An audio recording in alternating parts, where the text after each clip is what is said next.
আপনার বাচ্চার কানের ভেতর ময়লা জমেছে কিংবা চুলকাচ্ছে, আঙ্গুল দিয়ে বারবার চুলকাচ্ছে, কানের ভেতর দেখে ছুলে যাচ্ছে, রক্ত বের হচ্ছে, সেই ক্ষেত্রে এইটা কিন্তু প্রবলেমটা হয় দীর্ঘদিন ধরে ঠান্ডা লেগে থাকার কারণে।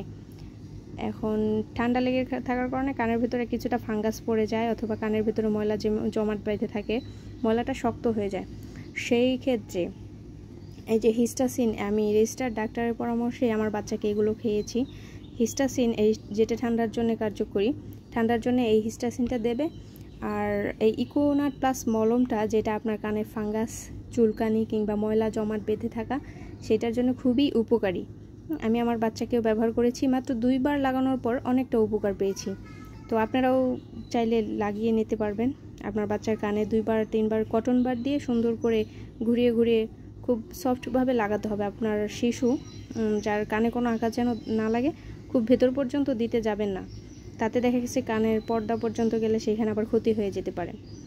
আর ব্যাপারটা আপনি যদি রেজিস্টার্ড চিকিৎসকের পরামর্শে করেন সেটা ভালো, খুবই ভালো হবে। কারণ আপনার শিশুর যত্নে সবসময়, আপনার শিশু আপনার ভবিষ্যৎ, তার যত্নে সবসময় আপনার সচেতন থাকতে হবে।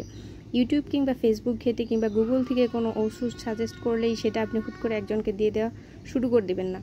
যথাযথ চেষ্টা করবেন কোনো রেজিস্টার চিকিৎসকের পরামর্শে তাকে ওষুধ সেবনে কিংবা কোনো মলম, ড্রপ এগুলো ব্যবহার করানোর জন্য। হুট করে কেউ একজন বললো ইউটিউবে কিংবা ফেসবুকের কোনো ভিডিওতে, সেটাই আপনি হুট করে স্টার্ট করা শুরু করবেন না আপনার বাচ্চার জন্য। এতে সবসময় পজিটিভ হয় না, নেগেটিভ হতে পারে। তো আমি বলবো এটার তেমন কোনো সাইড ইফেক্ট পাবেন না, ভালোই উপকার হবে। ইকোনাট প্লাস মলমটা আপনি আপনার শিশুর কানে ব্যবহার করলে দীর্ঘদিন ধরে ফাঙ্গাস জমে থাকা, ময়লা জমাট বেঁধে থাকা, চুলকাতে রক্ত বেরিয়ে যাওয়ার উপকার পাবেন।